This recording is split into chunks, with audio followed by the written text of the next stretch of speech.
నీవమ్మా.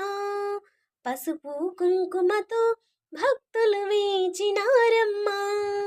నీవే దిక్కని మహిమలు పెక్కని నీకే మొక్కితి తొలగును చిక్కని గొంతులు కలిపి భక్తితో పలికిరి శ్రీ మహాలక్ష్మీ నమోస్తుతే.